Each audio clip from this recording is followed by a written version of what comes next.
Well, hello once again. Good to see everybody. Hello. Glad to see that Reese is at least in a good mood. What does that mean? What does that even mean? Jordan's in a good I am. Reese is always in a good mood. You apologize. I said good morning. Kiss my ring. You hugged me too tight. That's what it was. Oh, okay. So I've got a problem. Yeah. I feel like I'm too high to touch. High to Yeah, hug. you're taking out your aggression out on me and your sign of affection. But I have a lot of aggression for So we're in John 9, picking up in verse 17, but setting the stage, reminding us where we've been so that we can continue to progress forward in this discussion that's taking place between the man that's born blind, and so far there's been an investigation made by his neighbors first. So you have the crowd involved in questioning and scrutinizing the events that have taken place.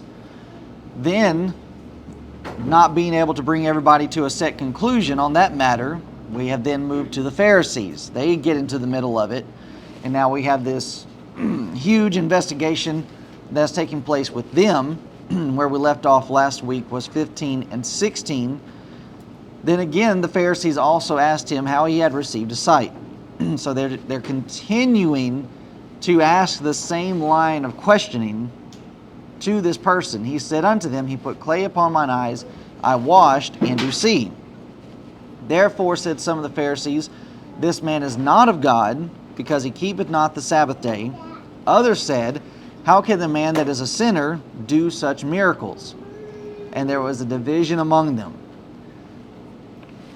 Again, we are seeing a recurring theme transpiring throughout our studies. And it's one that we've been emphasizing a lot because it's a point that a lot of individuals want to overlook, which is funny enough since we're in this chapter discussing blind people that need to see stuff. And then we have the entire religious world wants to be blind to this point. And it's the point that's underlined. There was a division that was made among them. You're not supposed to cause division. Everybody's just supposed to be able to get along, play nice. You're not supposed to be doing anything to rock the boat, to be disruptive. Everything Jesus is doing is disruptive. It's causing a stir, it's causing problems, but it's just because there's sin that's involved. The only ones that it's causing a problem with are these guys that are in charge, and they are abusing the people, and they are seeing their power slip away. They can't have that. So what do they have to do? They have to try to label him in a certain way. Well, he's not keeping the Sabbath day. He's not of God. Which is, it's odd, it's not really odd because this is what people will do. When you make a very strong argument against a person or against a group of people, they will in turn try to use that same argument that you've previously used. So in John 8, Jesus made a recurring statement to the Jews, and it was what? Your father the devil. Okay. God is not your father. You are not of God. You don't even know God. You don't have the love of God. And now look at what they're trying to say about Jesus. Oh, he's not of God. Wait a minute. All you're doing is taking his argument and trying to flip it back on him. You don't get to do that. Obviously, and the proof is there. They're trying to lay it on him. Well, he's not keeping the Sabbath day. Others making a good observation. How can a man that is a sinner do such miracles? If he's not of God, how is he able to do this then? And just continuously, the Pharisees are being faced with questions that they don't have answers to. And right here, it's not even Jesus laying out the questions that they cannot answer. It's the crowd. It's everybody else. Well, how do you explain this then? And they don't have an explanation. All they do is try to duck and dodge. So here's this problem amongst the people, and primarily it's with the Pharisees. They cannot admit this. And here they are, once again, refusing his deity, everything that he's claiming. But hey, a miracle's been performed. You can't deny this. How do you explain that? And as we said, once again, division is being made amongst people. So verse 17. So then they shift their question back to the man that was born blind. Okay, the people have put up a roadblock and they put up an obstacle to what they're trying to do. So we're just going to ignore that. Let's go back to picking on this guy. They say unto the blind man again, What sayest thou of him that he hath opened thine eyes? Here the blind man answers, so it's a different question that's being raised to him. Now they ask specifically about the man, because that's what they were discussing in verse 16. Well, he's not of God. Others are saying, well, obviously he is because he performed a miracle. Now they're asking the blind man, well, what do you say about him? Which is interesting that they would even be concerned about what the blind man would have to say, considering what they're going to do or what they're going to say about the blind man when he actually ends up throwing jabs at them. So keep that in mind as we continue to see the inconsistency in the Pharisees' behavior here. So he answered, he said, he's a prophet. And that's an interesting point also, considering what the blind man said to his neighbors when they asked about, well, who made you able to see? What did he say?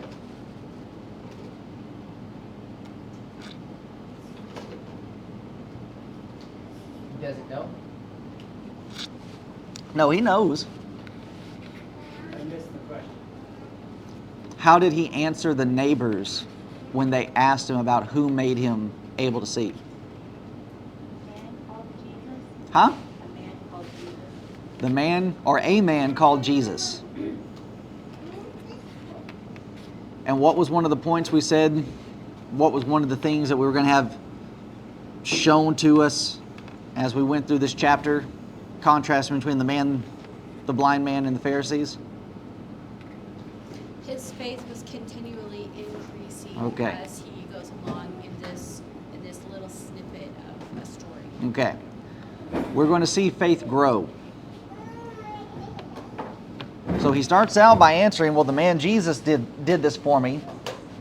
But now as we progress through this and he's continuing to be questioned, we find his answers getting stronger. Well, now it's not just a man, but he is a prophet. So we're continuously moving forward to where this man's needing to be. Now, he doesn't say Messiah. He doesn't say Son of God, but we're going to get there. So now he is a prophet, an inspired man, clearly sent by God, and that confirmed by the miracle. And this growth, let me ask it. Let me ask the question instead of making the statement. What is interesting about the circumstances surrounding this man's growth? Well, look at how fast it happened. Okay? I mean, to me, that's what stands out the most. All right. So yeah. Middle of turmoil. Okay, so let's hold on. That's the right answer. That's the one I'm looking for, but your mom gave a really good answer too.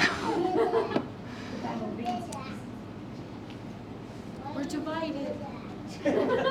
And it's a point that's not needing to be overlooked, and it needs to be examined, because when we consider, all right, how is it that with this blind man, it's in this same day and in the same event that we continue to see him making these strides, and what he's able to admit and what he's able to confess, contrasted to what we would have going on, say, today? Why are people so slow to progress in their faith and belief, not just in Jesus being the Son of God, but in following what he says? Well, the thing that I would say that would be difficult is he had a miracle performed. And, Okay. I read somewhere that it was one of the, except for Lazarus, it was one of the most, I don't know how to describe it, incredible, the most intense, because he was blind from birth. Right. So, except for bringing back the dead, I mean, he made this miracle happen. So in that sense, this man had a miracle performed on him that he had no hope of ever having. So in that sense, people aren't going to have those miracles today. So how do you, then I would ask you, how would you address that? You know, is that the only reason for his rapid faith, because of this miraculous miracle? Okay, so that leads to the next element of it. What else, alongside of just the fact that a miracle has been performed? Because, no, I'm not going to say this because it'll give away the answer. What would be another consideration about this man? Yes, Maddie.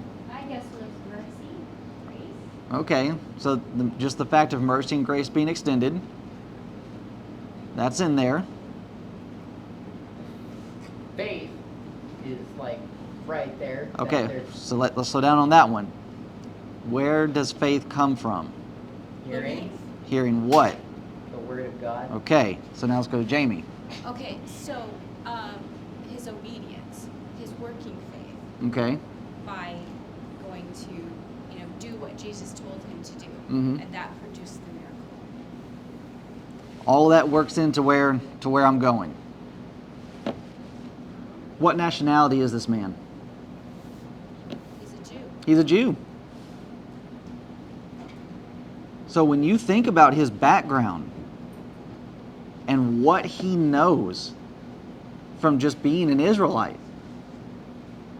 they're looking for a prophet. They're expecting all of this. They're awaiting for it, and now it's here and it's happening, and then he's just able to bam, bam, bam, bam, bam, fall into line. So even before the miracle happens, it goes back to what he already knows from the scriptures and what his upbringing and culture is all about. How is it that he would have that working faith, that obedient faith? He's been taught all his life. Here's what you got to do. Keep the statutes, keep the judgments, keep the precepts. Yes. Which is funny because his parents fail him. Yes. So even with that, it's not a guarantee that you're going to have what it takes to be able to follow through. So going back to Jamie's point about how quickly this is progressing, well, it's because with being of Jewish descent and recognizing that, okay, we need to follow God in what he says. Well, all right, a prophet comes along. They'd had prophets all throughout their history. So all right, now he recognizes, he admits him as being a prophet. He performs a miracle. Clearly he's of God. I've got to follow. And that's the thing that's missing with a lot of people today.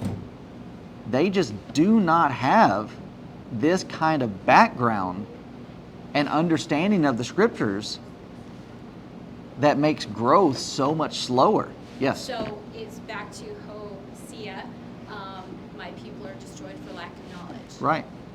Absolutely. She said it right. Christina's over there mouthing stuff. Well, I could have done air quotes, but All right, so good point made there, and a good track that we got to go on there. But then going back over to Jordan's point, his faith is growing in the midst of turmoil. In the midst of this division, here's this man who's been healed of his blindness, and he's immediately called on the carpet. And he's immediately called on the carpet by a group of people that he knows, everybody knows, they despise this man Jesus. Now, with how we commonly think about stuff, is this a good atmosphere for faith to grow? trick question. We would say no, but then how do you explain this? I mean, even the majority of our brethren in the first century, their faith was growing in the midst of persecution, suffering From these people. from these very same people. So while we have a group of people today, our own brethren, that would say, oh, well, if you're wanting people, Christians be able to grow like they need to grow, it's all this soft, fluffy, mushy stuff. That's not where Christianity is able to grow best. Christianity is able to grow best out of the midst of conflict. Go ahead. I was going to say, going back to the last point, the hearing of the law, the constant being in the law, and having that faith, to be put in this position where the turmoil is there, for one, it would be a good, okay, I'm being either persecuted or questioned, and I'm able to answer these questions, and I'm able to get them right. Mhm. That gives confidence to the person that is being questioned. Second of all, now in this time frame right now, as you're saying, the mushiness and all that, Christians are being taught to be pretty much boys and girls, not men and women in Mhm. Christianity. So I wanted to really focus on, or point that out, and say that most people are being taught just the bare bones, and this is all you have to do is just to toe the line, and now that's it. And as you're saying, there's no work involved. Men are the ones who are out there working, not boys. They're being Mhm. taught to be men. But with all of this, the blind man is strong in the faith, and that's what's wrong with this day and age right now, is nobody's strong. They get taught the gospel, and then they just stay there to the baptism. That's what they cling to. That's what they hold on to. Yep. Nothing else. Okay. I would say with the turmoil the way that it was, and knowing how all these interactions have happened, I mean, the second time he's healed on the Sabbath, so how it happened before and everything that's going on, there's no chance for him to do anything but make a choice right then and Yep. there. Yep. Doesn't have, he has to make the choice, Yep. and he makes the right one. And that, so I don't want to miss the fact of, okay, this, as Jamie just pointed out, you're being put on the spot, you've got to make a choice decision now. That is extremely tough. We don't want to overlook that. This is not fun. This is not glamorous. This is extremely stressful, high pressure situation. But then going back to what Reese was discussing, that this is what produces steadfastness. Why we have so many brethren that are ready at this stage of our brotherhood to just give up on doctrinal points is because they've never been put in this position. Yeah, they've been told, well, this is what we do. Okay, but how do you defend it? How do you stand up against examination and investigation? Well, I don't know. So this really isn't your faith. You're just following something that somebody told you. This is not actually an internal conviction that you have. And so when the heat gets turned up, you'll just drop it. And that's what's happening with a lot of our congregations, with a lot of our churches. They have not really gone out and been involved in this kind of stuff. And even with denominational people, it explains why they act the way they behave the way they behave when they are questioned. Why do they get all agitated, aggravated, and insulted? They've never gone through this before. They've never had their faith questioned. And so when that happens, you just overreact. But the more you put yourself in this, like, okay, this is just another day at the office. And that's one of the things that would amaze people about the work that we did in Virginia and just going to these different places and talking to preachers and like all that kind of stuff. And it's like, how do you do it? The more you do it, the more comfortable you get with it. When I first got started doing that stuff, I was scared to death. And it would shake me. It would shake me so bad. And all my cars that I drove back then were manual transmissions. So I'm having to drive clutch, having to get out of there. A lot of times I'd struggle getting out of the parking lot because my knees were shaking so bad. And I'm not exaggerating. And when you first start out doing that, it's rough. But then you just keep doing it, and you continue to do it, and you start realizing, okay, this isn't anything. I know what they're going to say. I know what their responses are going to be. And here are the scriptures that are going to back it up. This blind man, he's got the evidence. He's the evidence.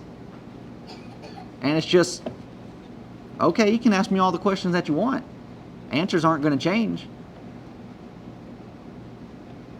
If anything, if they do change, they're just going to continue to improve and continue to hurt their position. So there's a lot to unpack with what's going on with this young man, and so it goes back to again the point about collateral damage. Here he is, just an innocent bystander of what Jesus has done. Well, we can't get Jesus, so who are we going to go after? We're going to go after this poor guy. That's what they'll do. And that's that kind of bad behavior that ends up being shown. So all of this is taking place. All of this is happening in the midst of this trial that he's being put on. Being grilled to the extreme. And what does he know that is eventually going to happen? What his parents know. The blind man knows it too. What is it? Eventually they're going to kick me out. Okay, I know that's coming. But even with him knowing that that's going to end up happening, he doesn't give in. Let's put on, not that we can't see this, but just his past. He's a blind man. He's useless to their society. He's seen how much they really care for him. Right. And their religion their active religion towards him. Yep. So then... It's already resolved. Right. So it's just like, yeah, why would I want to stay with you guys anyways? And which even with that, it's not a thing, it shouldn't be a situation of, well, yeah, I want to stay with the Pharisees. You guys aren't in control of anything. They are a sect, a denomination, just like what we have around here in town. They shouldn't exist in the first place. And that's just, I don't need to be with you so as to be with God. And Jesus already pointed out, you're not with God anyway, so why do I need to be with you? So it's just that, yes, that further resolve and further recognizing of, yes, I am potentially going to lose all these different things, but what do I have to gain? I mean, what's he gained already? Jesus has already given him something that the Pharisees cannot come close to providing for him. So in the grand scheme of things, I'm not losing anything. He's already gained everything that he could possibly want, just being able to see. So we have this, as we're mentioning, this further building of resolve to the degree of, okay, well now he's a prophet. Verse 18. But the Jews did not believe concerning him that he had, and this just shows the ridiculous level that people will reach. They did not believe concerning him that he had been blind and received his sight until they called the parents of him that had received his sight. They just cannot let this go. Now we're casting doubt just on this guy entirely. Oh, you've been faking this whole entire time. Really? Because they know if they allow this to stand, They have to convert. If this really is a miracle, if this man really was blind and he's been healed, then all right, you guys need to stop your fighting and you need to get in line. And thus they will not allow themselves to see. And so they try to find an excuse by getting the parents in it. And it's just, when you think about this next line of questioning, what do they have to do with any of this? From what we find with the examination that the Pharisees have of the parents, they weren't even there to witness these things going on. So why are you bringing them in so as to get their account? Well, it's just anything that we can hope to find so as to latch on to so that we can discredit this guy. So it's as the argument says, when you start having to attack the person, you've already lost your argument. And that's what they're doing. Okay, we cannot answer what he's saying. We cannot actually answer the evidence, so let's just start attacking him personally. They asked them, the parents, saying, is this your son? So there's 3 lines of questions that are brought up. Is this your son, who ye say was born blind? So you see, they are very good in their questioning. And this is the kind of nonsense that lawyers try to play, to where it says, well, hey, I never admitted that he was blind. It's what you say of him being born blind. How then doth he now see? And as we've mentioned before, we're not needing to read through this as though we're just simply reading the newspaper trying to find out who's died today and who's divorced who. Or that we're reading through it so that we can say, well, okay, I've met my Bible reading for the day. We have to slow down and put yourself here. Imagine you're either this guy or now Jamie, Adrian, Jordan, Bryn, Deborah, for that matter. Put yourself in the position of the parents. Here they are putting all this pressure on your child, and now that pressure gets pointed at you. And now you have a decision to make. Are you going to defend what your child says, or are you going to bend to the wants and the desires of who these religious leaders are?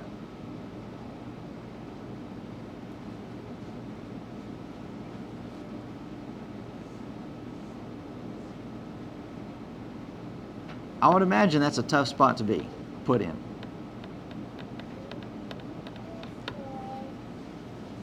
And that, okay, you might have your own ideas about what is, potentially playing out. But here's your child, and here's what your child is saying. And to the answers that the parents give, they defend him to a degree. 2 of the 3 questions, his parents answered them and said, we know that this is our son, and we know that he was born blind. So yes, that's our boy, and yes, he was born blind. So here are these knowledge statements, here are these claims of truth that they are willing to make, but then those truth claims come to an end. But by what means he now seeth, we know not. Or who hath opened his eyes, we know not. He is of age, ask him, he shall speak for himself.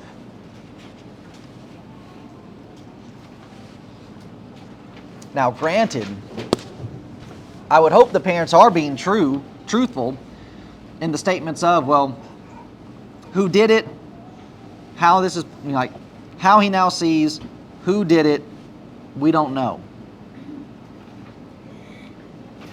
I'm hopeful that that's true. that they weren't there, they didn't see it, and so thus there you are answering this honestly. But when we're taking consideration of just how powerful peer pressure is, even for adults, it doesn't stop.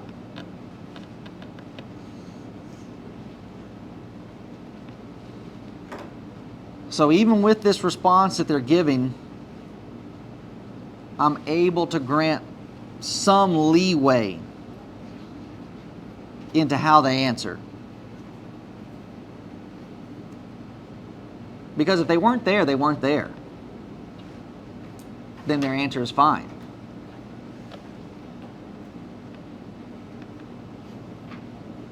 But still, to a degree,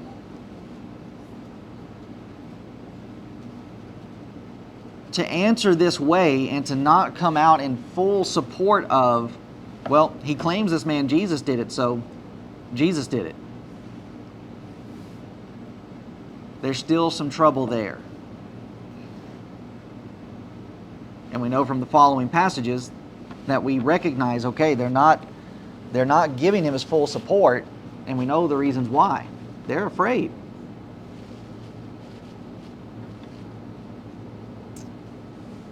They're not coming to the full aid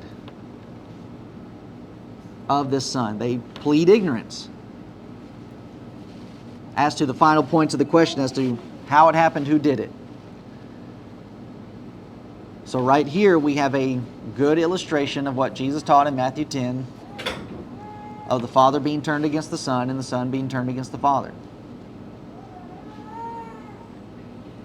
It does not have to be a situation of to where there's just this strong disconnection or there's this strong hatred or indignation between these two people. But that it can be a situation like this, to where I'm sure that the parents love their son, but they're just scared to death. And so they leave their son out to dry.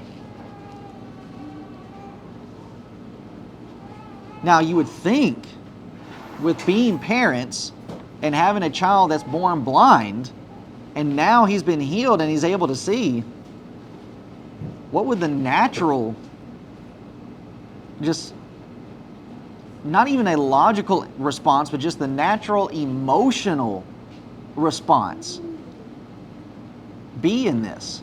Overwhelming joy. Yeah, just overwhelming happiness that this fear isn't even going to be a part of it. But that's how strong fear is.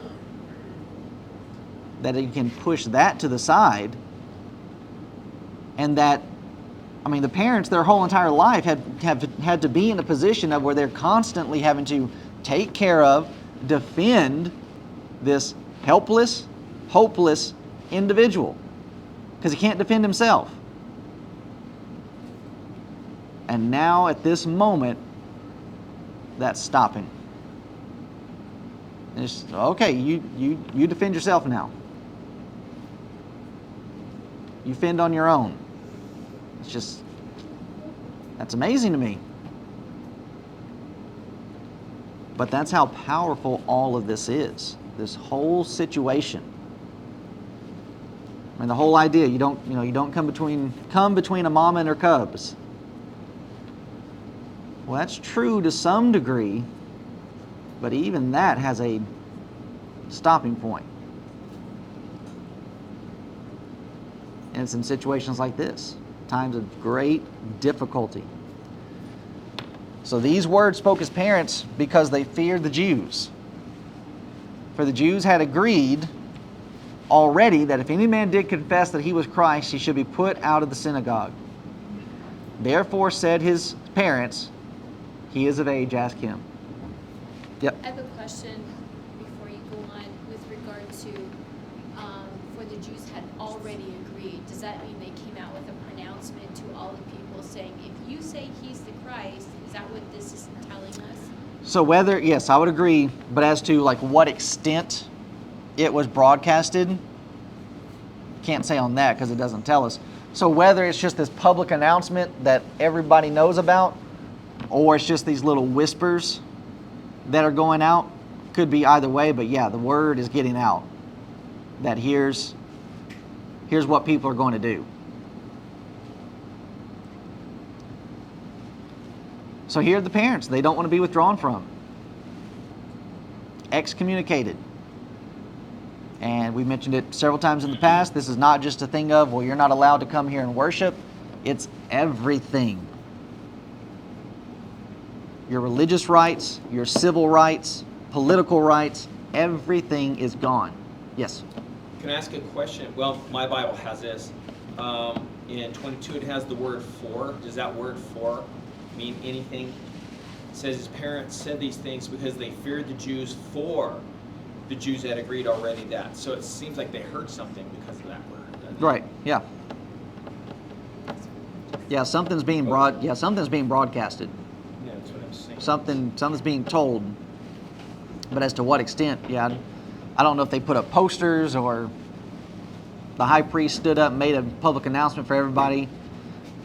But my leaning is more towards the secretive side. Because this really isn't something, this doesn't make you look good. That They've you're already chased him out of the synagogue when he healed. Right. And they're already like going everywhere. I mean, they were secretive with Nicodemus. yeah, But I mean, they've been so angry and everything that they can't hide that. yeah. And that's one of the things too, when people get angry like this, you have the tendency of messing up more and making bad decisions. And that it's just, okay, yeah, you're wanting to promote yourself as being people of God, and yet here you are running this guy out who's performing miracles, and now you're saying to anybody else, well, if you follow him, we're going to kick you out too. And it's like, yeah, that doesn't sound like the kind of place I want to be. Doesn't sound like the kind of people I want to be hanging out with. So, But as a Jew, they had no choice. right, yeah. And that's their thought process. But the blind man surpassed that. Yeah. And so even there, it goes back into their history of, well, all right, so we're just thinking about it. Okay, what am I going to do if the Pharisees kick me out and I'm not able to come to this place to be able to worship this, that, and the other? And it's just like, okay, you're in the same position that your ancestors were in the captivity. What did they do? They couldn't go to Jerusalem. They didn't have the priesthood. They couldn't offer sacrifices. What could they do? Well, that's where the statement comes in of Jesus or God desiring mercy over sacrifice. That was a time frame for you to be able to recognize that even with you being removed from this place, you can't keep the Passover, you can't keep Pentecost, you can't, just on and on the list goes. You cannot do all these things. Well, what's going to carry us through? God's grace. God's mercy. So even with being kicked out of the the synagogue's temple at this point, all right, no big deal. There is nothing so special about this place, this temple, that if I'm removed from it, then that means that I'm removed from God. But even Peter had problems with that because he says, hey, Yep. Jesus, look at how beautiful this is. Yep. So Yep. that's what they all think. Hey, the temple's here. It's rebuilt. Finally. Yep. And, And that became the problem of the temple as to why God never asked for one. Because we start putting emphasis on the material and on the physical. And that's not what it's about. So yeah, there's all these different elements that are found within it that should have encouraged the parents like it had done for their son. But if you're not thinking about those things, then you won't act on them. And so even when it comes to stuff like this, who likes to think about this stuff?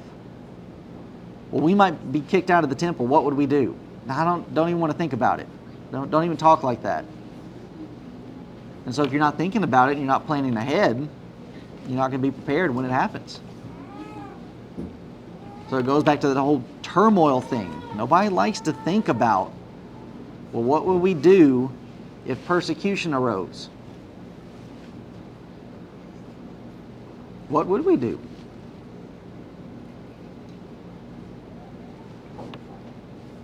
And in those situations, with asking that question, looking ahead, you start being labeled as a conspiracy. Right. Yeah. But, I mean, even as we're studying it from the Bible, history repeats itself. As they were suffering there, you move forward in history, in time, you find Christians suffering again. Even over here in the States, if you weren't part of a particular group, I mean, that's one thing that's being lost within our history is, so, man alive, you had people fleeing Europe for religious freedom because they were being persecuted. But then once you got over here to the United States, the Episcopalians, if you were not Episcopalian in the North, you weren't allowed to come in. And they persecuted the Baptists and the Methodists just like they were doing in England. This stuff just can, not that I'm saying Baptists, Methodists are Christians, I'm just saying these things continue to progress. And they just cycles back through. So what are you going to do in that situation? You got to be ready for it. What's going to happen when you're put on the spot? You got to be ready for it. But even in these situations, it's a thing of, well, okay, I'm put on the spot. I wasn't ready there, and I didn't handle things as well as I could have. All right, learn from that. So that when the next time rolls around, you will be ready. And that is just, well, okay, I don't want to feel like I felt in this situation ever again. All right, then don't let it happen again.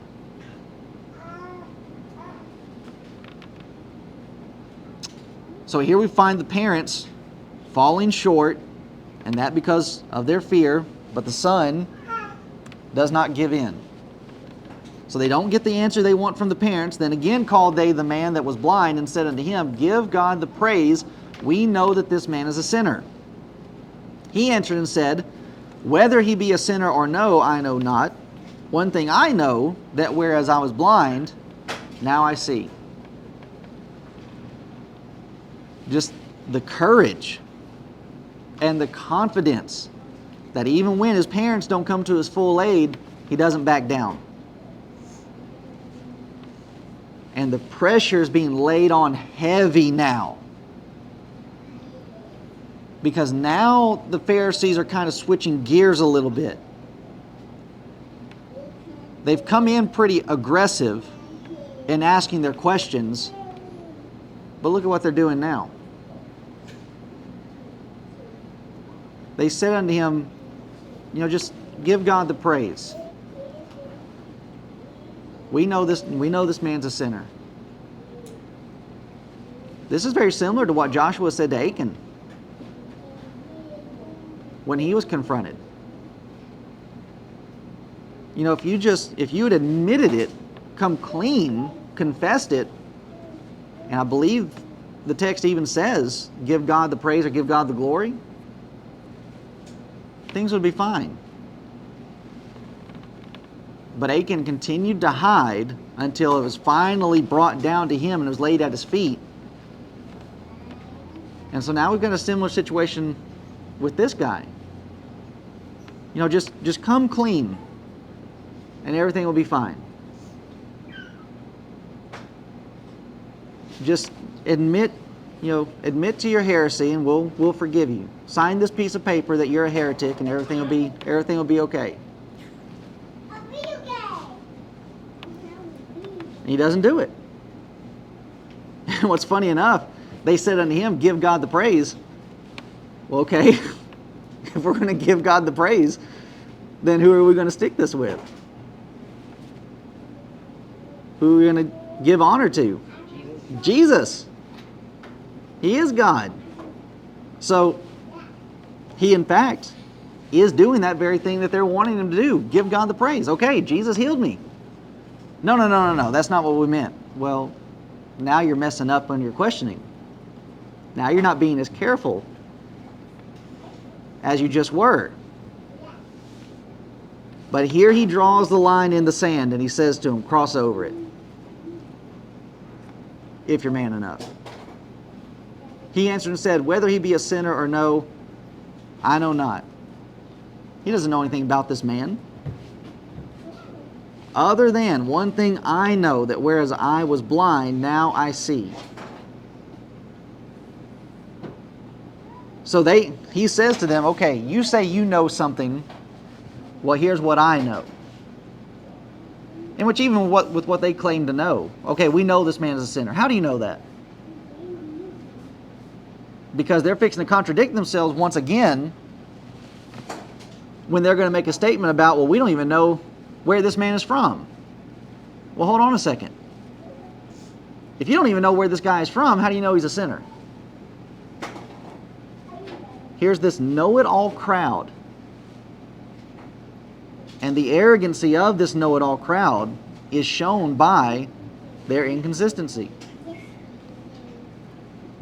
Okay, you claim to know so much about him. Then tell us where he's from. Tell us his lineage. Tell us his family.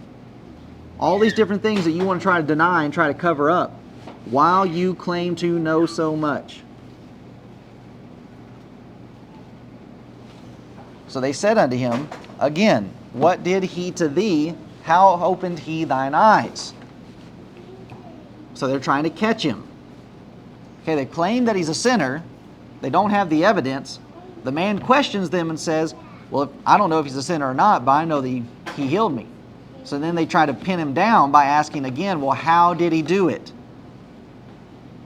Because don't forget, this is on the Sabbath day. And so they're trying to catch the young man. Okay, he made clay, put it on my eyes, told me to go and wash. Aha, he ordered you to break the Sabbath. No, he didn't. But he answered them, I've told you already, and ye did not hear. Wherefore would ye hear it again? Will ye also be his disciples? Now we got some snark.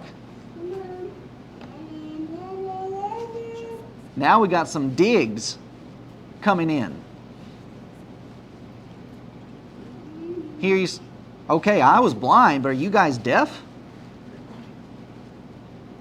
Why are you wanting to hear it again?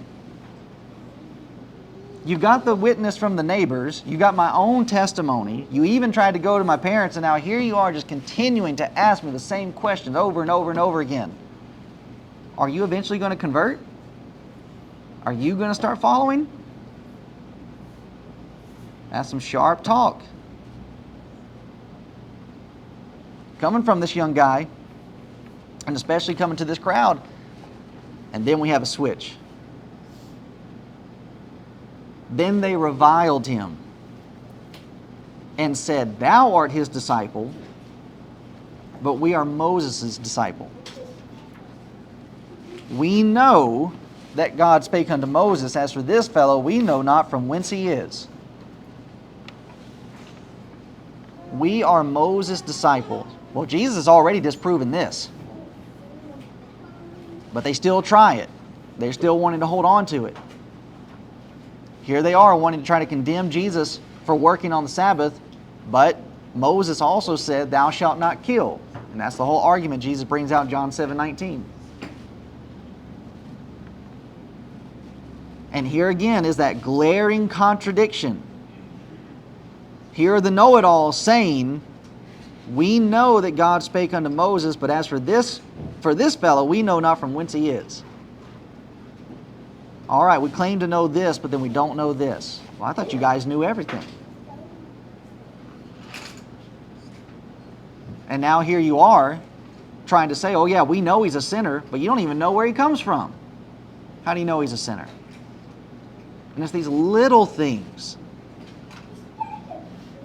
that you have to be able to pick up on and pinpoint and be able to call out to help shake these, help shake these guys in waking up to this reality of you don't know what you think that you know. You don't know half of what you need to know. And it's like what Jesus said to Nicodemus. You're a teacher. You're a ruler in Israel. And you don't know these things?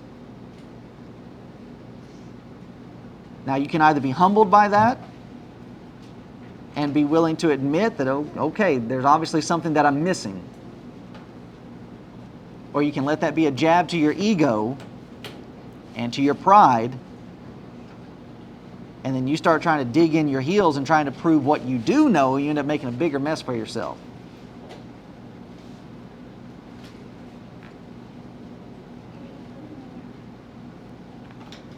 But that's the thing about it.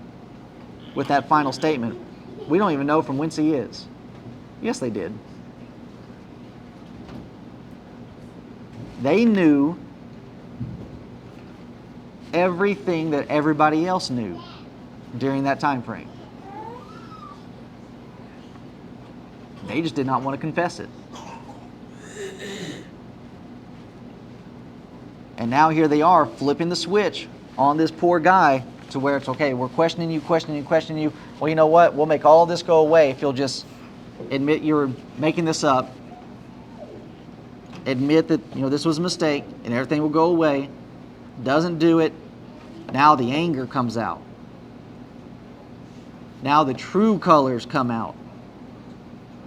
And they revile.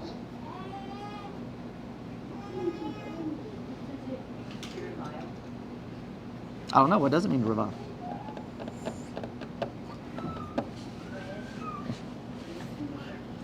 Looked it up and studied it out. Da, da, da.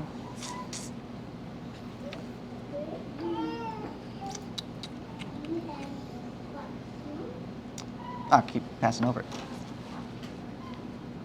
Reviled. That's a long word. So I'm not even going to try to pronounce it. If you want to try to work that out. Little boy. Right there's the pronunciation. To reproach, to vilify. Say that again, baby was laughing. Can't read it? To reproach, to vilify. I don't know where it's at. Right here. Strong's is right here.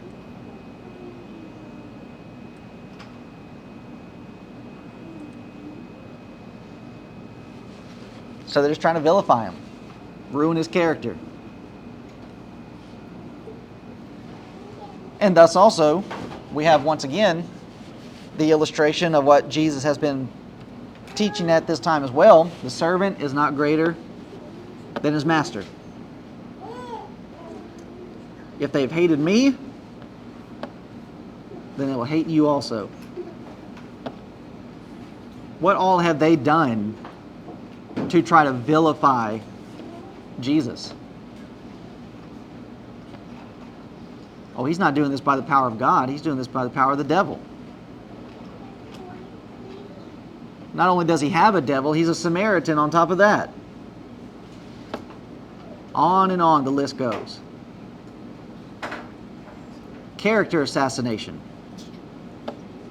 Well, if they'll do that to Jesus, what do they try to do with us? Same thing. Oh, you just think you're better than everybody else.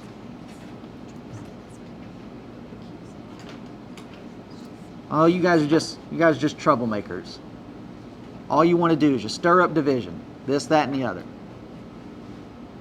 That's reviling. That's a vilification of what's actually happening.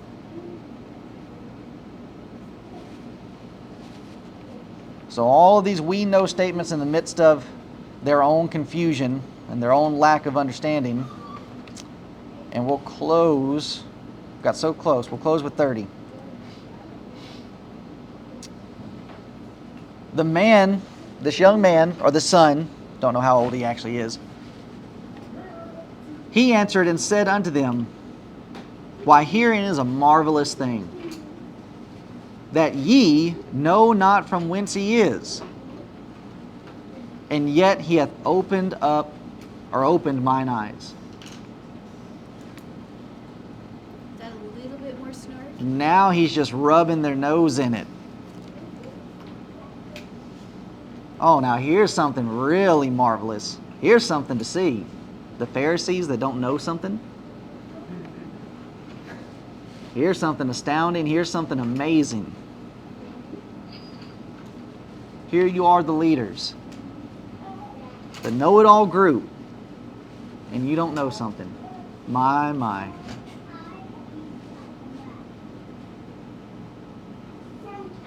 In spite of the fact that he has opened mine eyes, you ought to know where he's from. But they do know. They just don't want to admit it. And thus we have, in this physical realm, here's this blind man being made to see. And then in the spiritual sense, here are these people that ought to be able to see, and they're blind. And we have that kind of stuff going on all around us. When we think about the people that are out here in these man-made churches following these man-made doctrines, they're in the very state that the Pharisees are in here. They know what the Scriptures say. They just don't want to see it.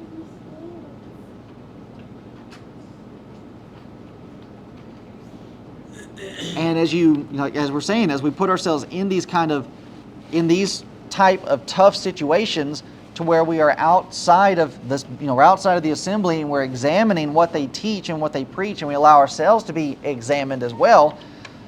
That's when you're able to find and get information like this, to be able to show to people and be able to prove to people, here's what they're doing, here's how they're behaving.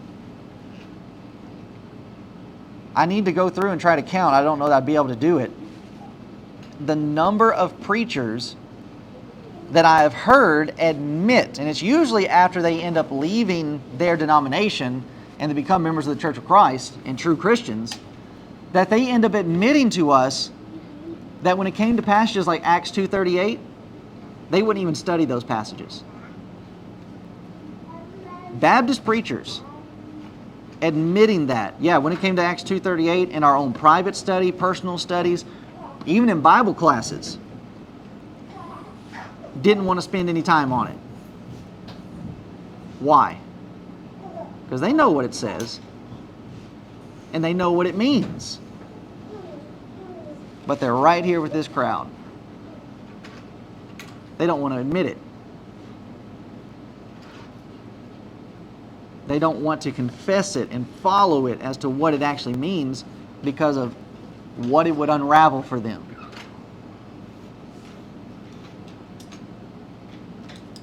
And then even with our own brethren, knowing what the Scripture says on certain doctrinal points. And then here we are claiming to be the one true church that upholds the truth and follows the truth. Well, okay, what about this? I don't know.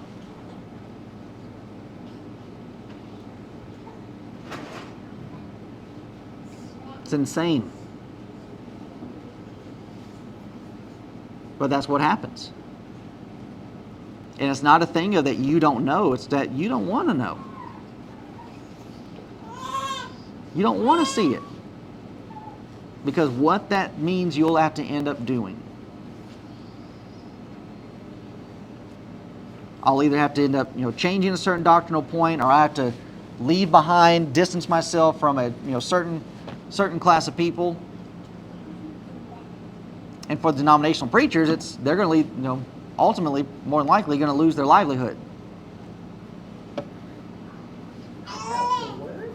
Yeah, but is all of that really worth staying spiritually blind to what you know the truth is?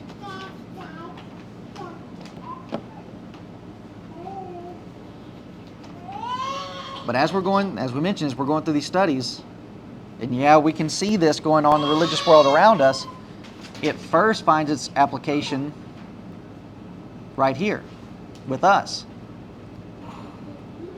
Because these are God's people that had His law, and what are they doing to certain sections, certain portions of what God says? No, I don't want to see that.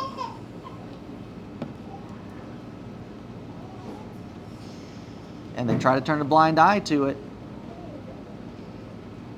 And here they are being confronted with it. No, you're going to have to face this eventually. Yeah, it's difficult. It's not fun, but it is a necessary thing. That at some point we are going to, like we ourselves are going to have to be faced in questioning our own convictions. And there's nothing wrong with that.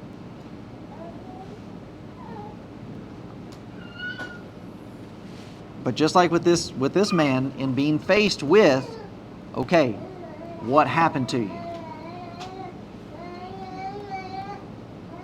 We can either stand for and uphold what we know the truth to be, or we can buckle, set it to the side, just so as to keep certain people around us. Just so that we can keep running around in certain circles.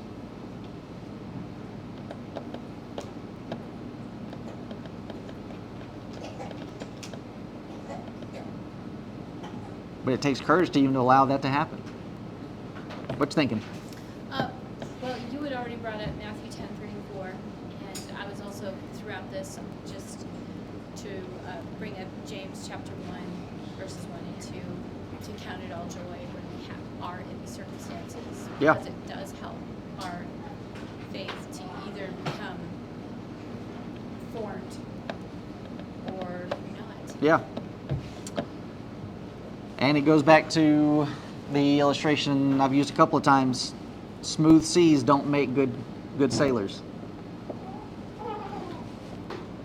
It's only going through the storm and being able to put to practice what you know and being able to make it through. Like, okay, this guy knows what he's doing. Because up to that point, it's just all theory. Well, okay, here's what we could do, here's what could work, so on and so forth. But no, once you go through it and you start putting these, start implementing these things through, and you come through the other side, it's just, okay, that does work. That will hold up. But it takes that trying and testing of our faith that most folks don't even want to go through. Well, here's just what I believe, and I'm just sticking with that. Just, well, why do you believe that? Nope, not even going there. We have to be willing to go there. All right, so we'll stop 30, pick up 31 next time, and we got a lot to say about verse 31 because we're going to discuss and study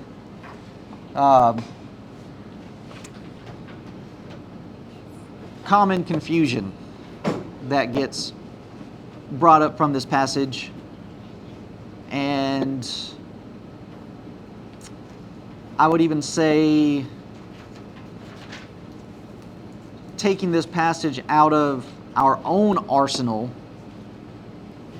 for how we would commonly use it in certain doctrinal points, because it actually doesn't line up with how we would use it, and just because the context that it is in doesn't allow it to be used that way. So, but we'll save that for next time. Any other thoughts, comments? Were the Pharisees trying to get him to admit that the work was done on the Sabbath and that he was sinning on the Sabbath so that they could go unalive him?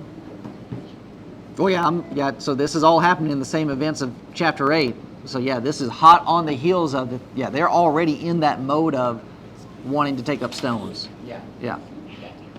Yeah, so that's the goal. Yeah. Okay. No other hands, then we'll stop.